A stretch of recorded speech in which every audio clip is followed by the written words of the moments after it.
Hi, this video is to fulfill the requirement for my portfolio exit project with the technology for learning reflection. This video fulfills that reflection. So hello, my name is Theresa Pepion and I'm here from the 2017 graduate cohort at MSU Northern. Go Northern Lights! Woohoo! So again, fulfilling that reflection for learning technology, we want to look at learning technology, and it's something new. We're just learning it. We're going to learn the basic things of how to maneuver around on the computer. So I said computer, and what I meant was device. There's a variety of devices we can choose to use. I could have used my GoPro to film this video, but today I'm on my laptop. Now, some people might be on their personal computer, their laptop, their tablet, their reader, their notebook, or their telephone, or even their smartphone. So now technology is advancing more and more every day, and if you choose a device, make sure it fits your needs, the needs of your goal. So making a goal first, what do we want to do online? Let's say we want to write a letter to our senator. So we'd have to find a platform to write with, and then we'd have to get on the World Wide Web to find out who our senator is and what his address is and how to send our letter to him. So with that goal being in mind, we pick a device that we can write on. The PC would be for a novel writer who might sit in a really comfortable chair and sit there and type all day, whereas the laptop allows freedom to go anywhere, to a park, a rodeo, a powwow, a river, a mountain, and write at that place. So a tablet is not as great for writing, but for downloading information or being social, and a telephone for social media as well as a telephone. That means people can call you and reach you anytime, any place you're at, even if you're driving down the highway or on top of a mountain, if they have internet access, that is. And so some of the phones have access to the internet anywhere they're at, and some of the PCs and laptops would have to obtain internet access wherever they're at. And so we decided on a device. Today it's our laptop. And we're looking at the language that we're using.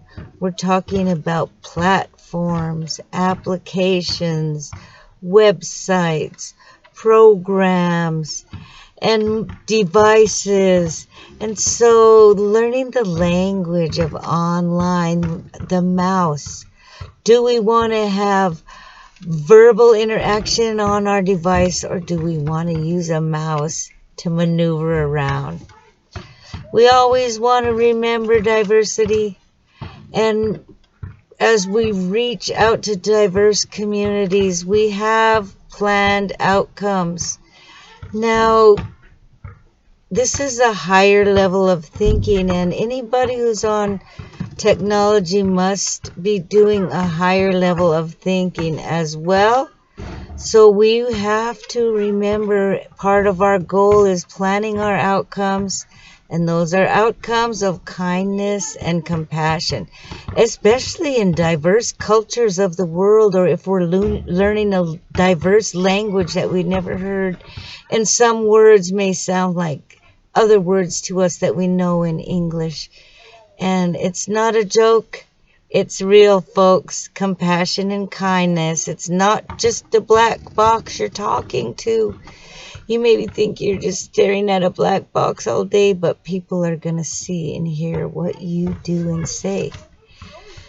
So, diversity, remembering our outcomes when we are in diverse classrooms or situations with outcomes of kindness and compassion.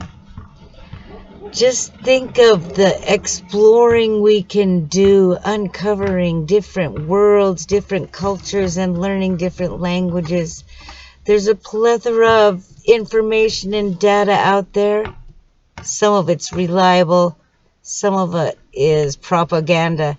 So we learn to distinguish between that. So if we're researching, we want to look for reliable sources. Most colleges and universities are reliable sources of information, but there are other organizations that are reliable as well. So we learn to distinguish which ones are trustful and which ones aren't, especially in diverse situations. Remember earlier in the video I talked about safety? Well, safety is the first rule. We always want to keep our youth safe. Populations who are vulnerable need policy, they need protocol, and they need supervision. We've protected our children for generations, and we're not going to stop now and allow them to have access to the whole wide world of things that are inappropriate for youth.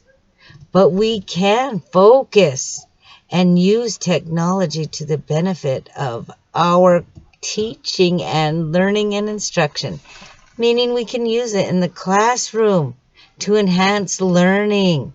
We can use cell phones. You know, every student has a cell phone.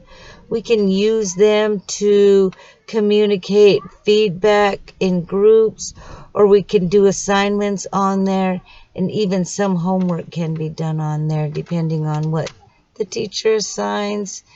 And so being creative, it's ingenious to think about using the cell phone to do homework, but think carefully, it can be done. So far we've talked about a tour guide, we've talked about the language and the rubric, and that safety comes first, and how important it is to be creative while online. But we want to also enhance the diversity, the culture, and the language, and plan our outcomes, focus in on what we want to do. So we come up with a plan or a goal, and we also plan and implement it, and then evaluation just makes our interactions even better, and learning online even better. It enhances our learning. While we're online, also, if you're on a program, an app, a website, a platform, this technology allows editing. We can edit. We don't have to say what we think. We can edit it to be professional, compassionate, and kind. We don't have to worry about breaking the machine or losing a document or losing a phone call. And so many times, if we know how to maneuver around on there, which takes time and practice, right? But we got the basics going now. We don't have to be afraid. We don't have to be afraid, students. Many times it might come down to just pushing the back button.